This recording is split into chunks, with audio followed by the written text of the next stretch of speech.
Friday. There it is, the voice. I know that it's a Friday and it's been a stressful week, and I'm sure you have lots of things to do. We are all super busy, so I really appreciate you taking the time and the hour today to join me.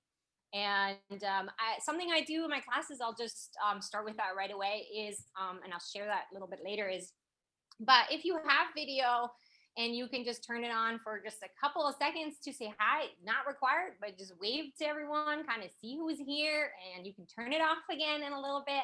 But just to kind of check all the little screens, if you can do it in gallery view, you can see everyone, you can kind of say hi, and it's just a nice way to start off our session. And it's really great to see all your faces. So you can turn your video back off if you're feeling shy. That's absolutely fine. And I'll maybe see you at the end again. Thanks to all of you who are participating in the Menti that I have up right there. It's a Menti meter, and I can see that the majority of folks are currently teaching synchronously for the first time, which is no surprise. Of course, a lot of us have just moved to online teaching, and Synchronous is one of the ways that we can teach online and try to still get that sort of face-to-face interaction, and that is what I want to focus on today. I can see that some of you have not taught synchronously online before, but planning to do so in the future, which is great. Hopefully this will help a little bit. There's a couple of you, three of you, who have been teaching online for synchronous for a while, so you may even know more than I do, and that's exciting because this is all about learning together and sharing ideas. And then some of you are just here to learn a little more, which is awesome. And I applaud you for being here. And then I put the other in because I couldn't, there's so many different options. So if if you want to share why you are joining this session, even though you're not fitting into the other categories, you can try and put that into the chat. And then I can kind of see why you're here and what what you're hoping to get out of this session. All right, so I'm gonna switch my screen now to my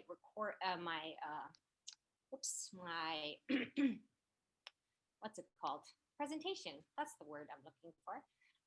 And here we go. So creating community in a synchronous online class or online sessions is what we hope to do today.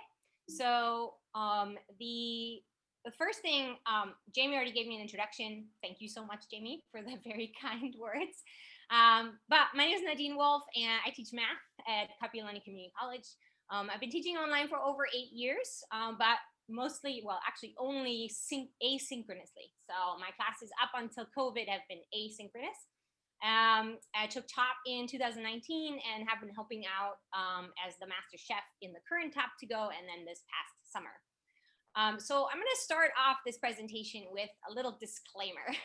I call it being in the trenches. And the idea is that I am not claiming to be an expert on synchronous community online teaching. I have actually only done it this year. Like I said, I mostly do asynchronous. I do a lot of community attempts in my asynchronous class.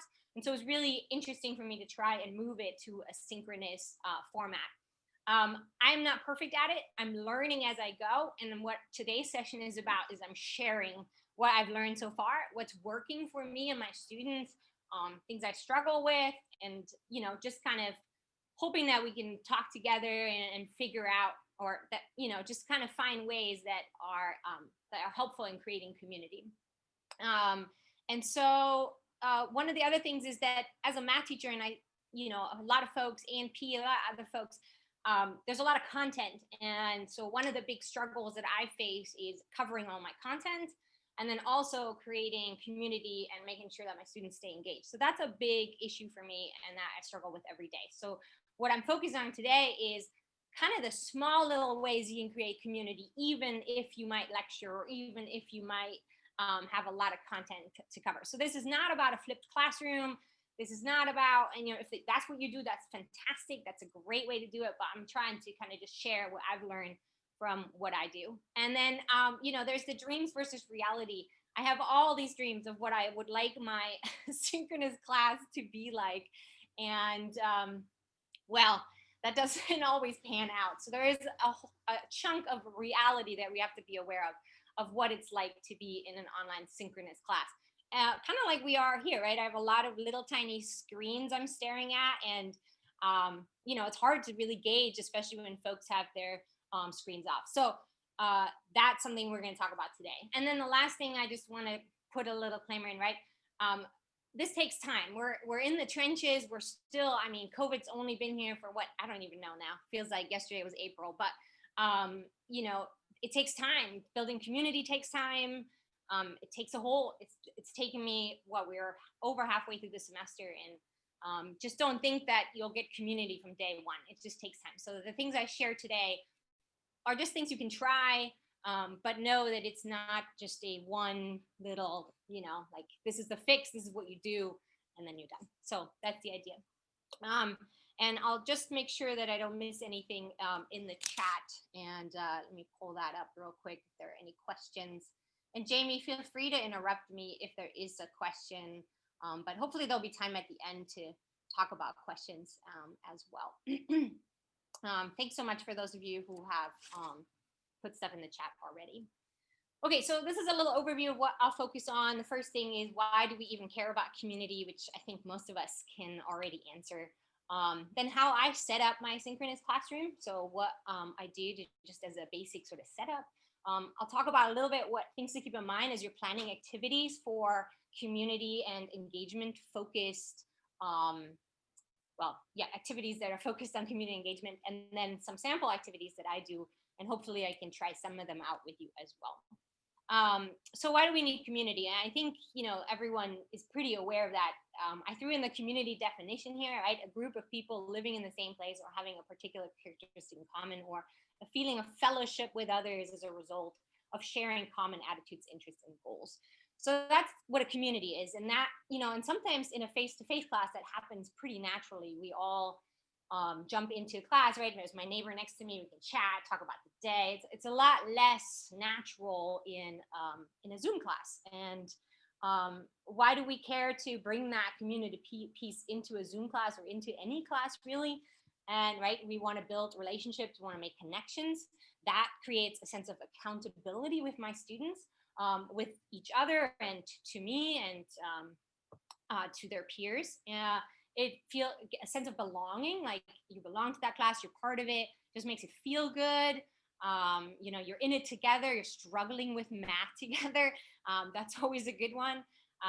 Also to create a safe and brave space, as I like to call it, so that students can share their struggles, they can feel safe to show up and ask questions, and just be who they are. And then of course to share some responsibility and student retention, all really, I think, some obvious things that we all keep in mind. This is a little quote, and the resources are all at the end of the presentation. I'm sure Jamie will share the Google Sites at the end, but being a member of a learning community means engaging in reciprocal learning activities, soaking in new ideas, sharing perspectives and experiences to make meaning of the information. So we can create community and still cover the content that we need to cover. And that's kind of the main thing, like these are community learning experiences. Okay, so how do I have to reload it. I was practicing this earlier and I don't know why it's now not loading. Hold on. This is so typical when you do a presentation, and then everything works perfectly right before, and then nothing works right when you start. So there's that. This is the reality piece. It's a safe space, Nadine. It's a safe space. I'm doing this on purpose so that you can see what might happen in a Zoom class. At least that's what I always tell my students. So, but hopefully this will now work. Let me make sure.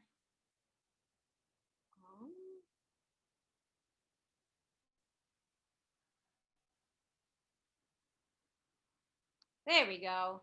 For some reason, I always have to reload it, and it doesn't like it when I don't do that. Okay, so there we are.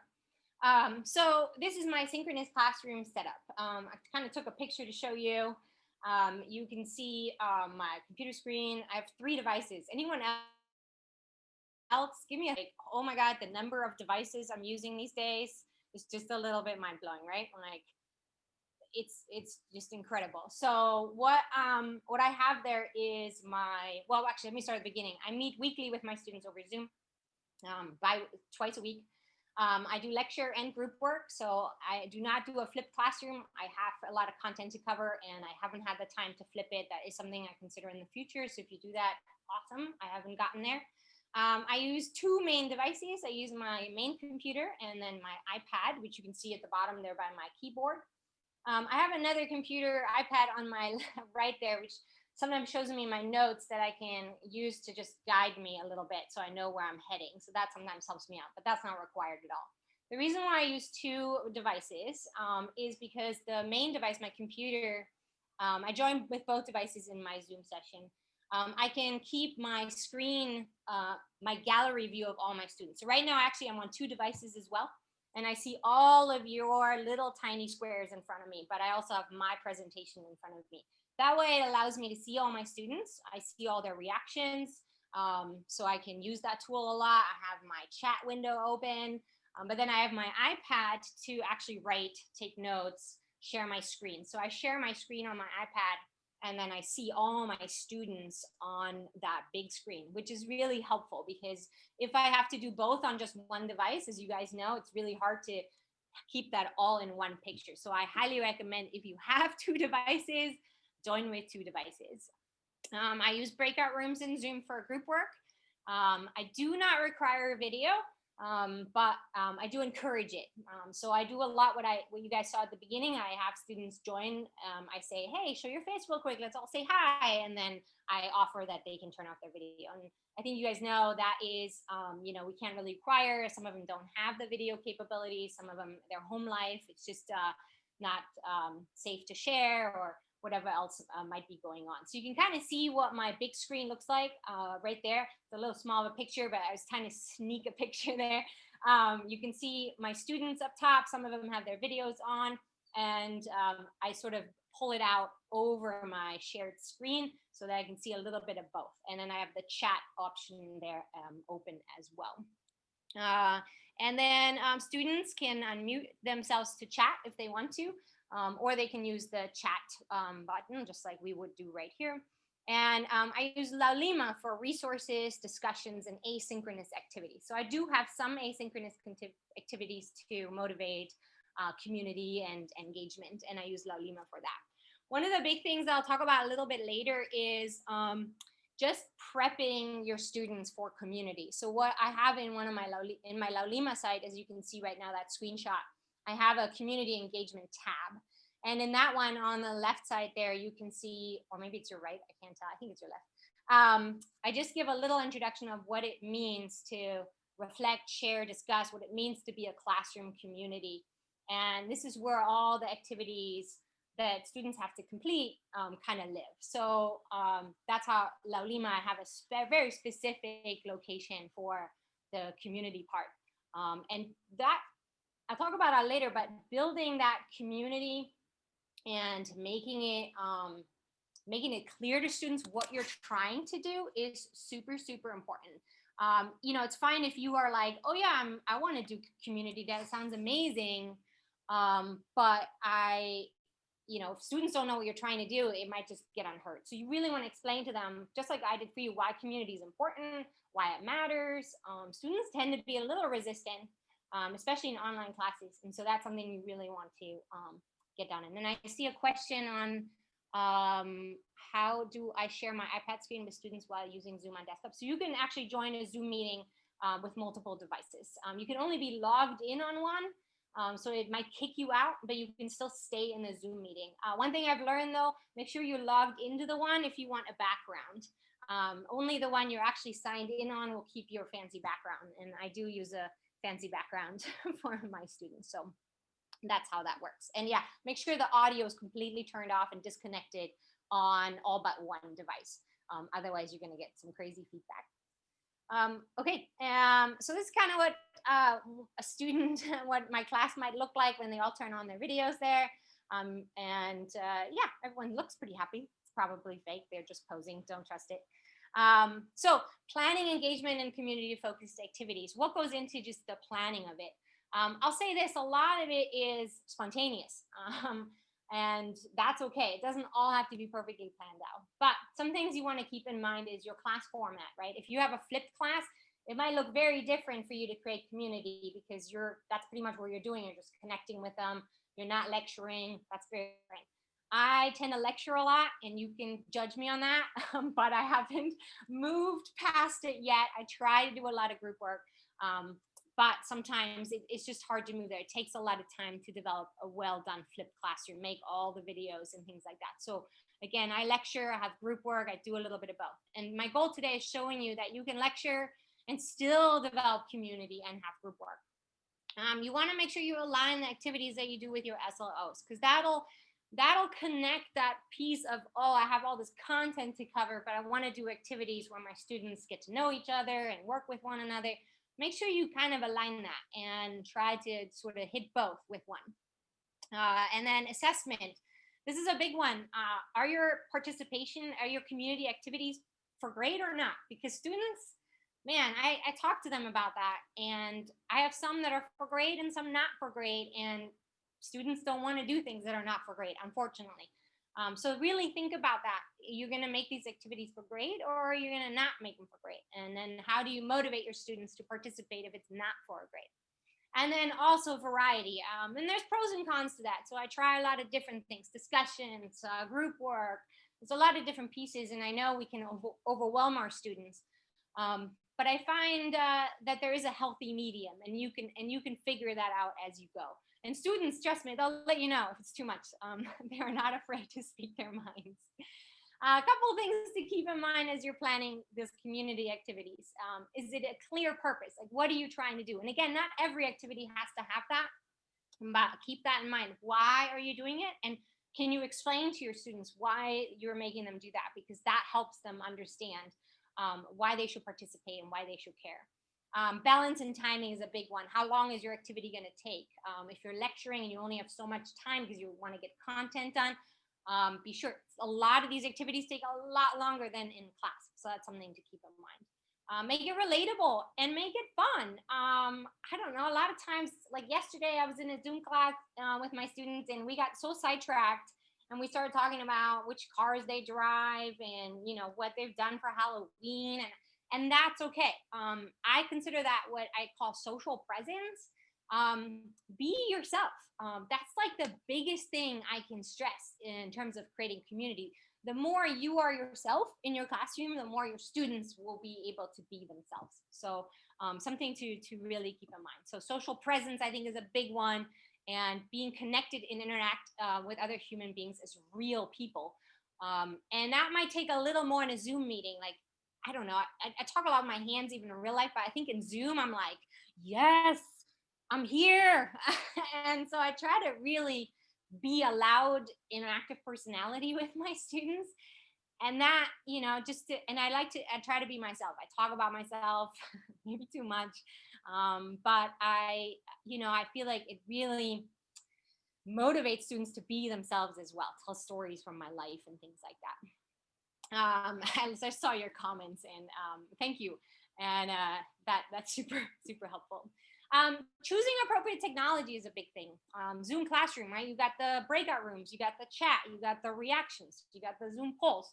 La Lima site, you can do comments, introduction. Those of you who are on Top to Go right now, the introductions tool is a great one to get started with. Discussion forums, you can create modules that introduce and connect students. La Lima questions are a great thing to pop in. And then there are a bunch of other web tools, and I'll share some of the ones that I use. Padlet, Flipgrid, Desmos. I know a lot of people think it's just for math, but really isn't. You can use it. Mentimeter, what you saw at the beginning, or Poll Everywhere. And then, of course, there's Kahoot and Quizzes, which I haven't actually used yet, but my students have been asking if I should. And Kavehi, I think, is here, and she's an expert on it. So you should definitely reach out to her for it. But there are a lot of really cool ways and web tools that you can use. And then last but not least, feedback and reflection. make sure you build in that piece in all your activities. Instructor feedback, that could be office hours, emails, announcements. That's part of creating community, is being available for your students.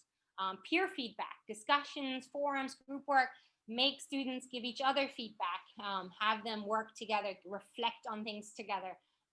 Sometimes if you take yourself out of it, it's much better, because they are so afraid. Sometimes when I pop into a Zoom room, they're like, they all stop talking. So yeah, sometimes it's okay not to pop into a Zoom room and just let them be.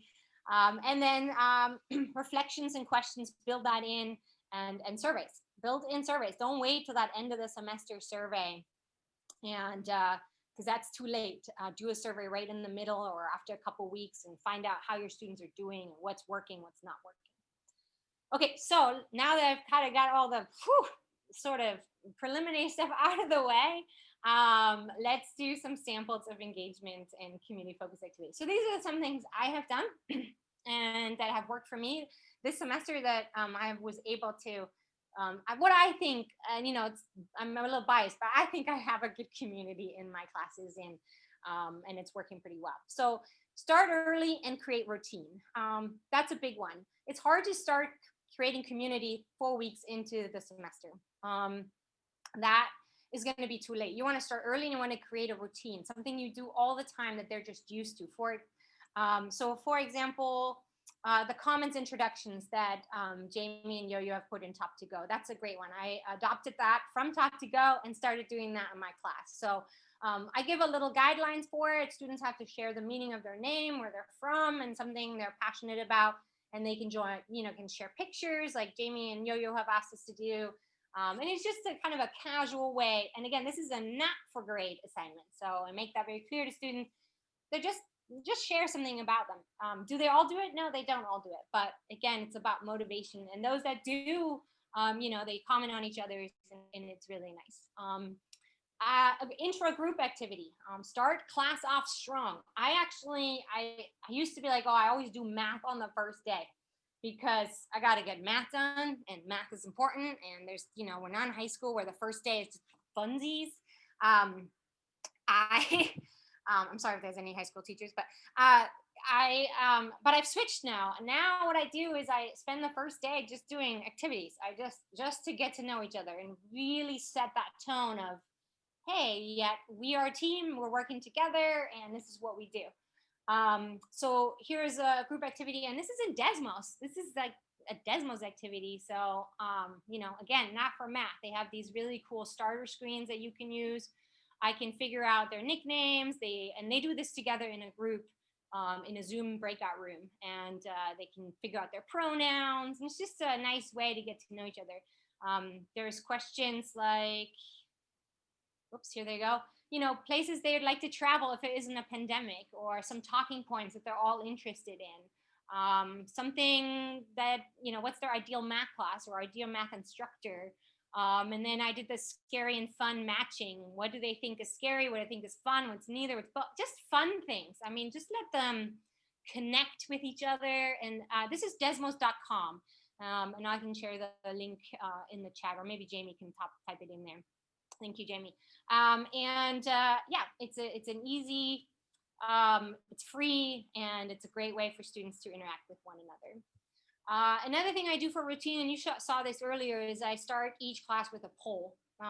Would you rather's, word clouds. It helps me start a conversation. Again, this is going to take up time. I don't dive right into the material. I start with conversation. I share about how my day was. I ask them how their day was. They can put it in the chat. Someone just shared to me that a new movie theater opened up in Ala Moana. It's a drive-in. We talked about that. I mean, it feels like, wait, you're talking about all this non-math stuff, but this is what creates community.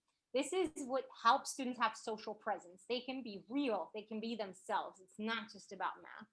I always start with music, and I ask my students, what music do you want to listen to? Because I always pick my own, and it might not be everyone's cup of tea. And so I ask them, what music do you want to listen to? They get to have a choice. I switch it around. Students can pick, and I'll play their favorite songs.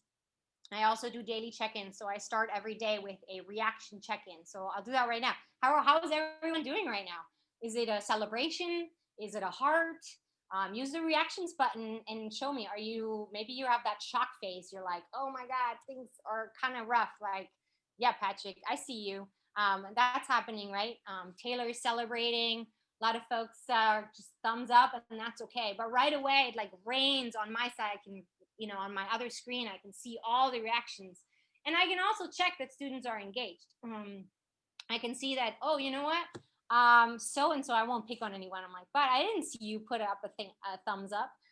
What's going on? And I can kind of point them out. And, again, they don't have to have their video on, but a reaction is a simple thing I can ask for. So that's something we do. So here are some sample would you rathers. I asked them how you're feeling. This one was a rough one, but it gave me a feeling of how my students are doing: tired, stressed, worried, anxious. I was like, whoa. So then, we talked a little bit about the counseling resources that are available at KCC. And I just got, make sure that they know they can reach out to me. So that gave me a really quick little just temperature check on how they're doing. And Mentimeter is free if you only use I think it's 2 slides. And I just need one slide, and that's it. And I've made I made a different one for every day. So I have a ton of Mentimeters, but there's no limit on that, I don't think so. And you can always just delete the ones that aren't there. I do would you rather, it's just funny ones, like, would you rather have skin that changes color based on your emotions, or tattoos appear all over your body depicting what you did yesterday? We can have a fun conversation about that. Again, starting class in a fun way. It doesn't have to start with your material right away. It doesn't. You can do that later. What is something you're grateful for? Just trying to start the class with some positivity, and we can talk about that. So easy ways to start your class off. And again, I do that every single day. So it's routine. Students are used to it, and they feel safe because they're like, oh, I start, and we can have a little bit of comfortable conversation at first before we get going. Zoom reactions, I just mentioned that. Zoom chat, I use that quite a bit as well. And you guys, you're good at chat. I can barely keep up here. There are so many questions there. But hopefully, thanks Jamie and Yo-Yo for monitoring that. Something for a Zoom chat, I use math. So I ask them actual math questions and to post their answers in the chat. So it's kind of small right there, but I'm actually asking them questions and I wait. Uncomfortable silence is a good thing. I wait, and I don't know, and someone once told me you got to count to 10 in your head when you ask a question, even in a face-to-face class, before someone answers. And you got to wait. Someone will post something in the chat, and then all of a sudden I'll start going. And notice people do math notation and, throw stuff in there, and it helps. I do these quick 1, 2, 3, go questions. So this is one for you all. So what you're going to do is not type an answer yet.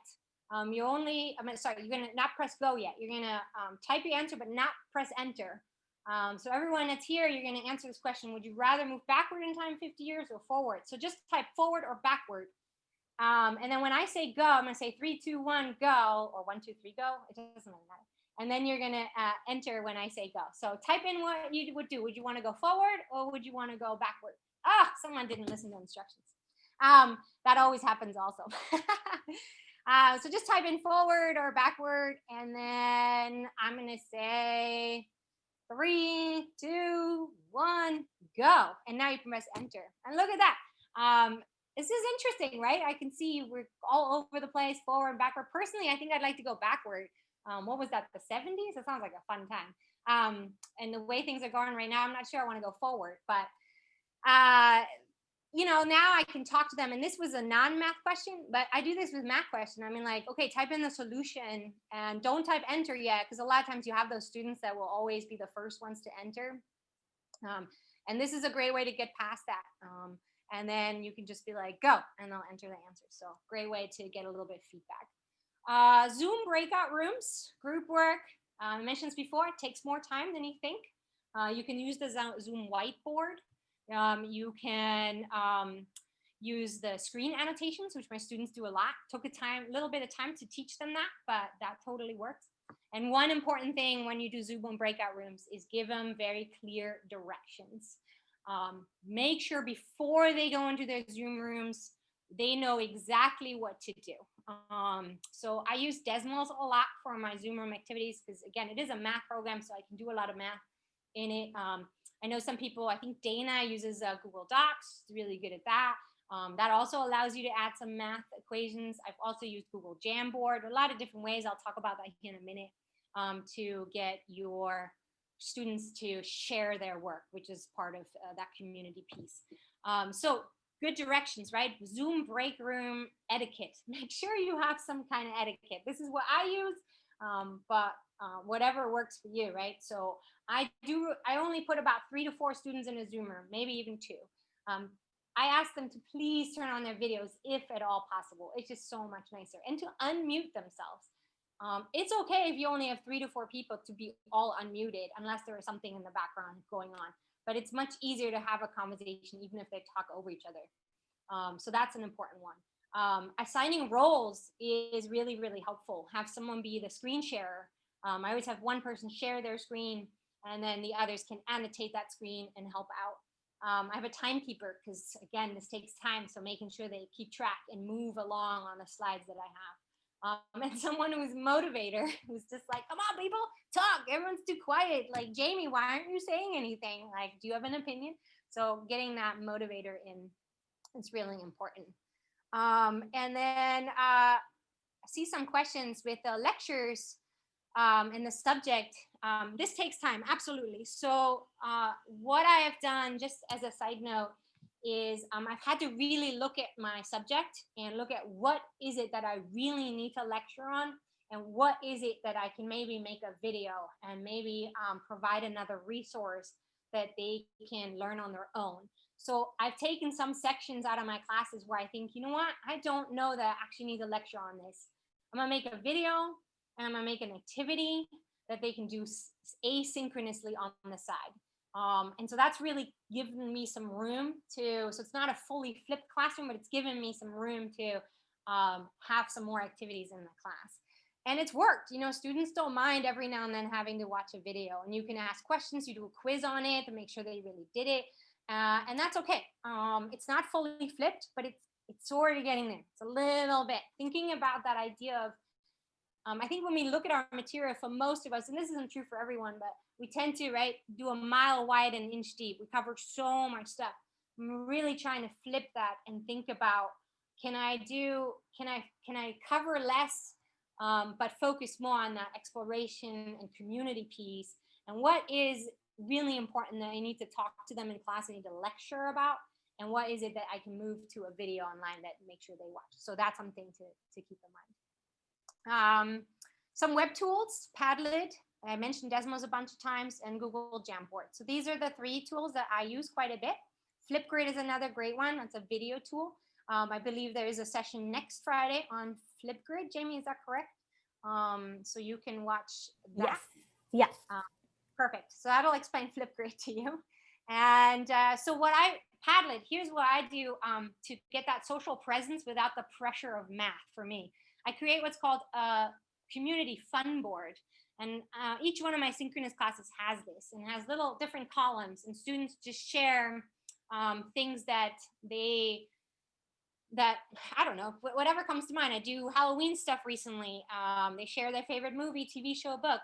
They share a picture of their weekend or their week, some funny calculus meme, cool, interesting math videos. Doesn't have to be math, can be whatever. And I bring this up pretty often in class, at least once a week. I'm like, hey, don't forget, it's here. And students actually use it. And it's pretty fun. It's like an easy way, for us to have conversation, for them to comment on each other's, talk about their beach day. One of my students has triplets, and he just shared this adorable outfit of what he put his triplets in for Halloween. And again, it's just a way for us to create a comfortable space for students to be themselves. It doesn't always have to be about your subject. Or maybe it does. Like I said here, right? Share cool, interesting math videos. Sometimes I actually bring that into class and we talk about the video that's there. Desmos starter screens, I mentioned this earlier. This is, I think Dana put it in the chat, but it's teacher.desmos.com. And they've created these starter screens already. These are not for math. These are screens for checking in, screens for checking understanding. And you can use these pretty simple, they're already ready and set to go. And you can use those in your class. And that's a great way to, again, just kind of put your students in a group. Doesn't have to take long, 5 minutes, and they can kind of just check their understanding, make sure they got what's happening in the day.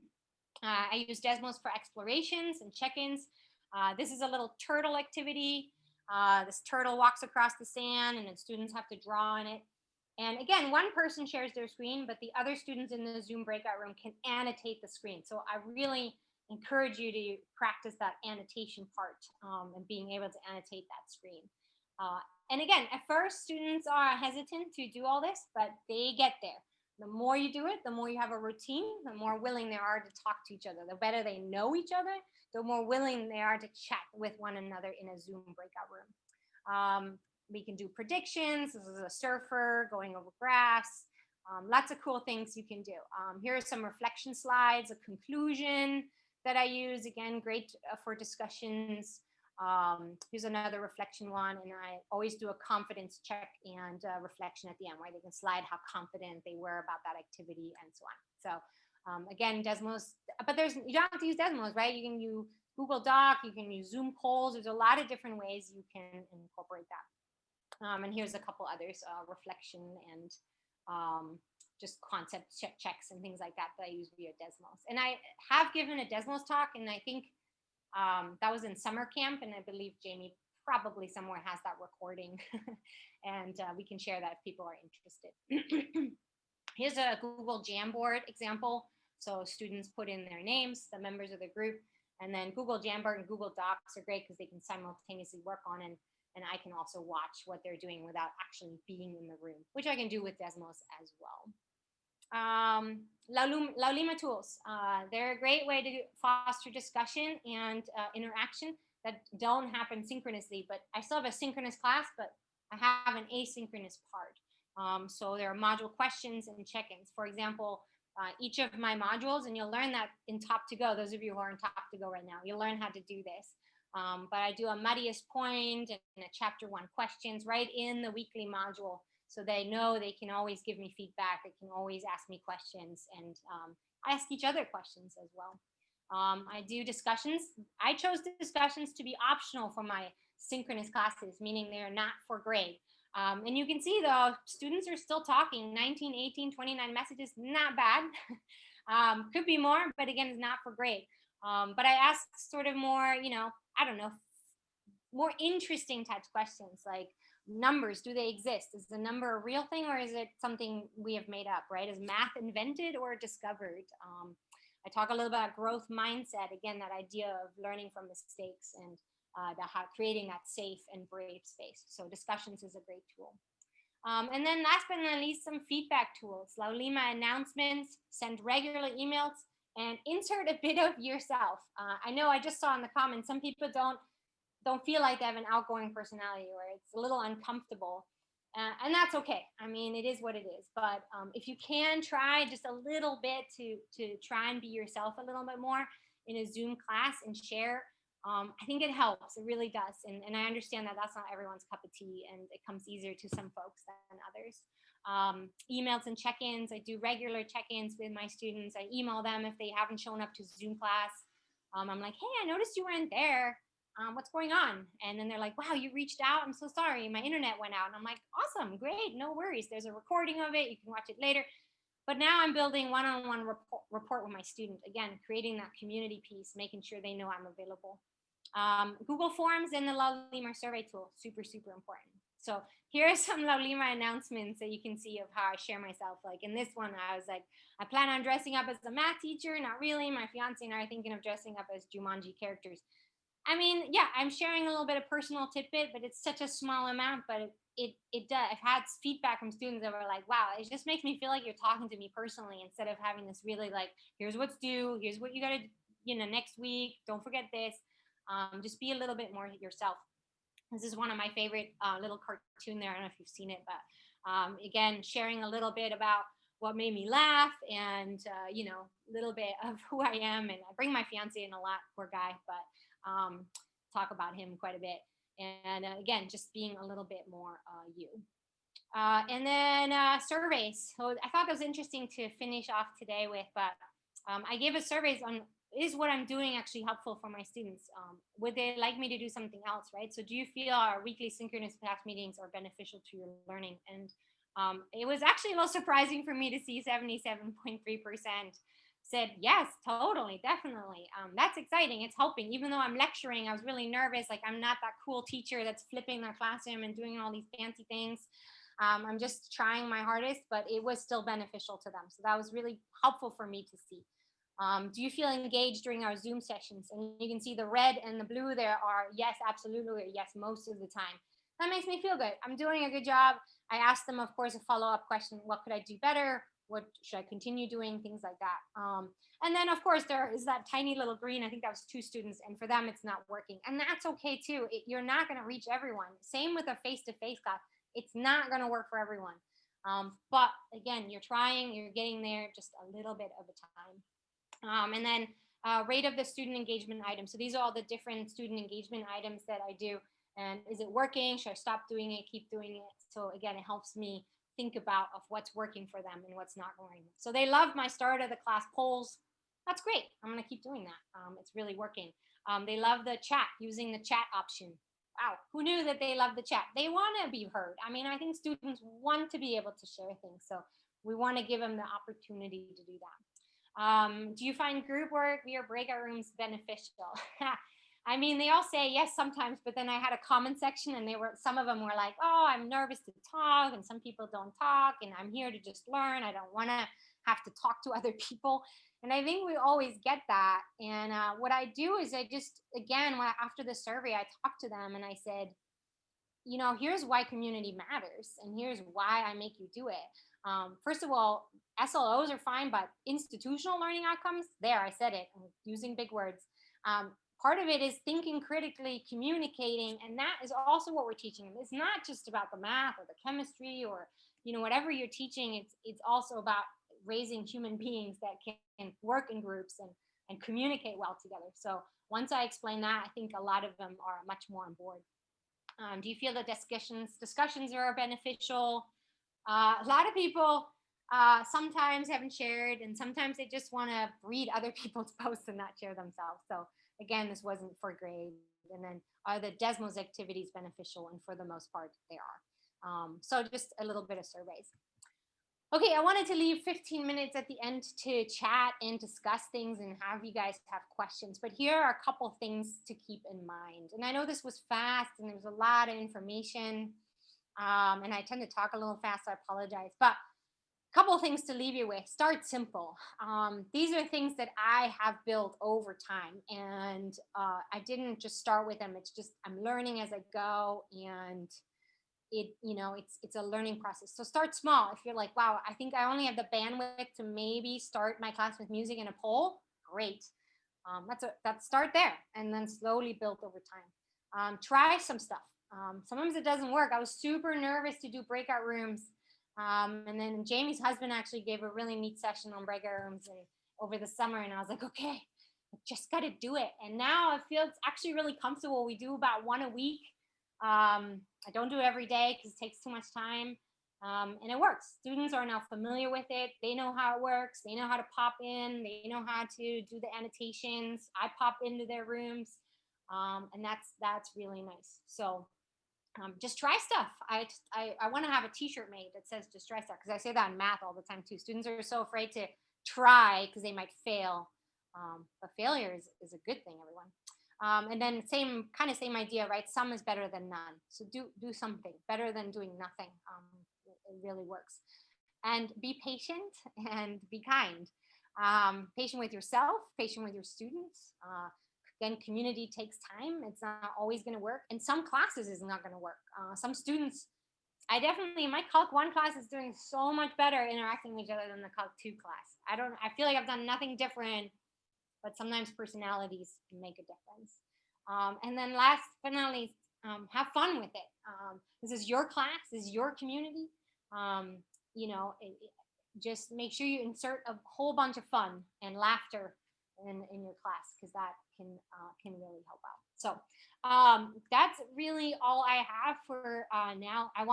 Before I ask questions, I want to give a special thanks to our top chefs, Jamie and Yo-Yo, for running Top to Go, for always being available, for inviting me to give this talk. I really appreciate it. So let's give a round of thanks and claps in reaction form.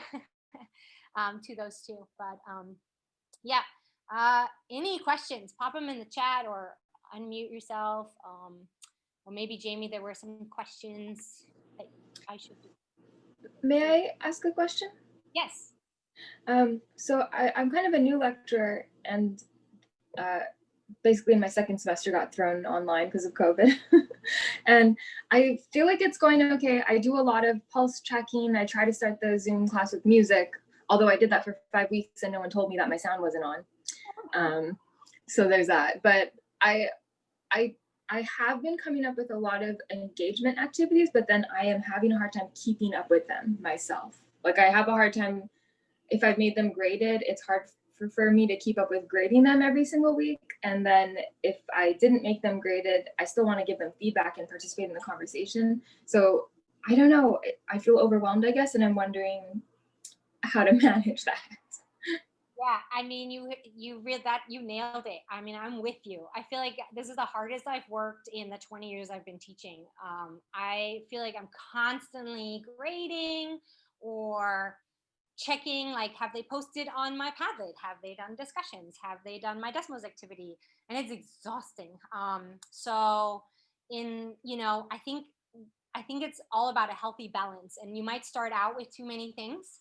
And it's okay to scale back is all I have to say. It's okay to take out some of the things if you're like, this is too much, because your mental health reflects on your students' mental health as well. And if we get too stressed, then they're not going to do well. So I think I applaud you for trying so many different things.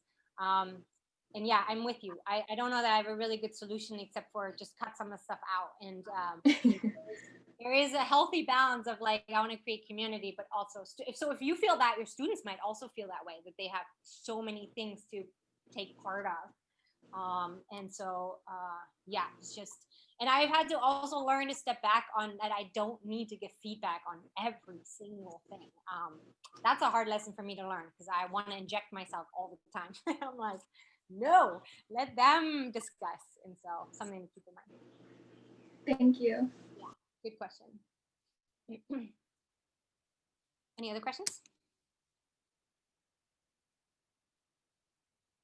I see there's some talk about Kahoot. Kavehi has made some really amazing, has done some sessions on Kahoot, and there's some great recordings about her sessions, and that's a really great way to get interaction happening as well. So I think with the Kahoot, the only thing that keep in mind is that competitiveness and getting things right and wrong. Some students may not jive with that. So again, some activities, it's whatever works for you. So like I said, try stuff, make sure that it works for you. And just because someone else is doing it, just because I'm doing it doesn't mean it works well for you. You have to really try your own and just get there. I see another question. What's your advice for setting the expectations for students that you as a teacher are not available? That is such a good question for me, because I am not good at that. Gosh, I don't have a good answer. Maybe someone else, because I am horrible at it. I actually have been trying to learn to set boundaries for myself, because I do try to be available 24/7 over email. I email them back. It's like one thing my students, I think, love about me is that when they email me, I email them back shortly. But my friends and my fiance are like, why are you always checking your email? It's a horrible habit, and it does make it feel like I'm working 24/7.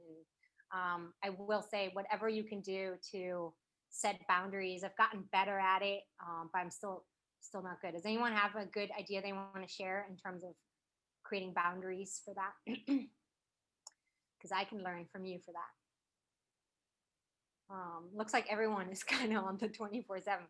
I mean, that's a bad thing about what's happened with COVID, right? I feel like when you're online, same with meetings, I feel like I'm so used to scheduling because you don't have to drive anywhere and go anywhere.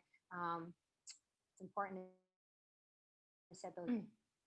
Yeah, and that pressure of checking your email all the time. I feel like sometimes I see students send me an email at like 10 p.m. and I'm like, oh, but I really don't want to answer right now. But I feel like it's pressure to have to get back to them right away. So I don't know. Yeah, my syllabus says 48 hours too, but I don't stick to it. I gotta get better. I don't have a question, but I just had to tell you this. I found the whole Top to Go this week very inspiring as well. But this I can actually share what I've been doing for setting boundaries with students, if you don't mind. Hold on, Annika. I think Robin still was saying some things, and then I'll get to you, Annika. Go ahead, I Robin. lost you guys. Oh, sorry, I don't. You're fine. It's less of a question and more of a woohoo, you're awesome. And that's I'm newly an instructor at UHM in the College of Education, of which I also graduated from and became a classroom teacher in secondary, and I did in high school. And I did not take your comment personally, but I have to tell you, you're a little more like high school than you think you are, or at least like me in high school as a teacher. But I've been trying to put on the hat of I'm teaching at a college now, and I must be a little more less myself. And you have shown me that no, I don't have to be. I can absolutely be the fun, engaging, community building person that I've always been in the classroom. And it's okay, even if I am an instructor at the University of Hawaii at Manoa. So thank you so much, because I'm teaching teachers. And I'm like, gosh, I don't want them to be this robotic, but not all of my colleagues are that way, I should preface. But I just, anyhow, before I dig my hole any deeper, thank you. Thank you, Robin. That means a lot. Thanks so much. And I think, Annika, you had a comment. Oh yeah, I just popped it in the chat. I was just going to say, I actually agree. Whitney, I think, brought it up already. I set a really strict timeline of 8:00 p.m. Also, because I'm working on my dissertation, so I just can't answer them 24/7, or I would never actually finish my PhD.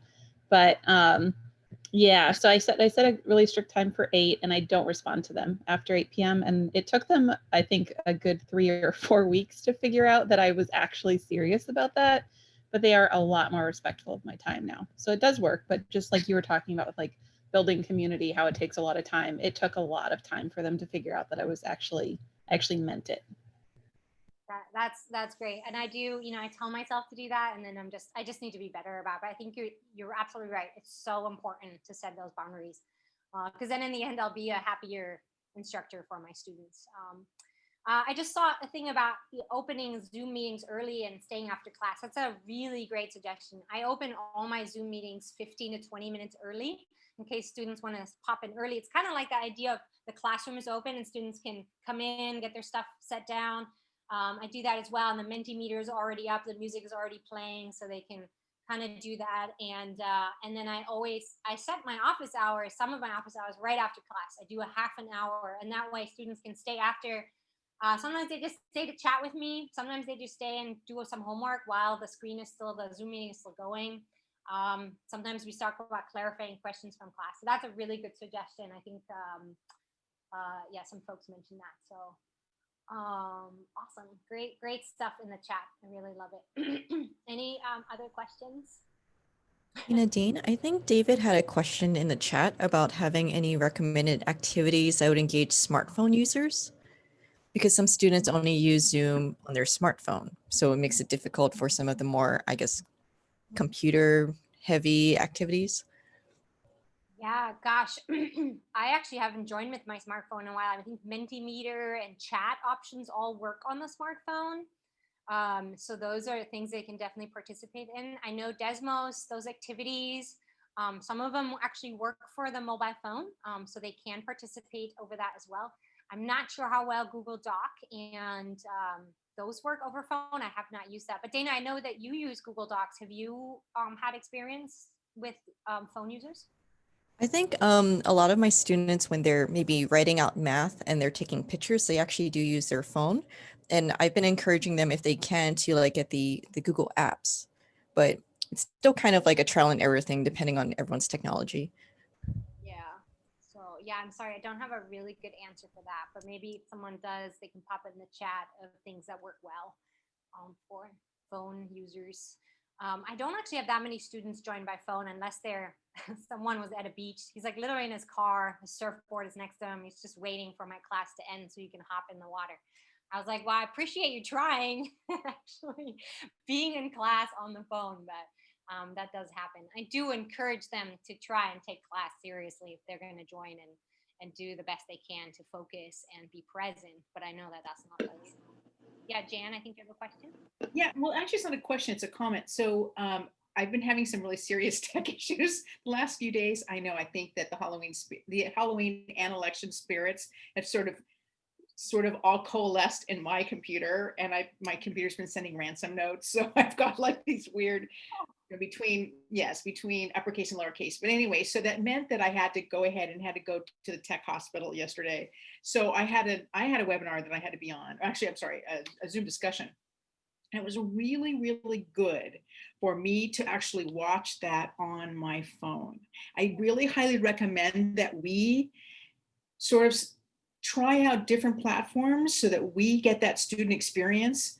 I think that's what's so great over the summer, being part of Talk to Go and summer camp and things like that, because to get that student experience is so valuable, to really see what we're asking our students to do when our classes are over an hour. We all know, like, an hour, our eyes start bleeding. So imagine those students who are taking several classes in a day, and what that experience is switching over in, especially if they're getting compromised or they can only use one mobile device or they're sharing devices. So I think that trying the different activities out on different devices from the student's view is going to be super helpful. I really learned that lesson, sort of kind of came at me yesterday with like, oh yeah, this really sucked. Yeah, great suggestion. Super good. I also like your point about my classes are an hour and 45 minutes long. That's a long time to learn a lot of math. But what I do a lot too is I interject the fun, the myself conversations, that social presence in between. I tell them to, hey, everyone get up from your chair and let's stretch. I've joked about doing yoga for math and creating my own YouTube channel. So make sure you incorporate that in your class too. Have students get up and stretch and stop the math talk. If you don't have time for a whole group work activity, just, I don't know, stop the conversation and talk about, hey, you guys, I just had this crazy experience the other day, and start just a conversation about nothing. It helps reset their brains. Again, just that little bit. But yeah, Jen brings up a super good point.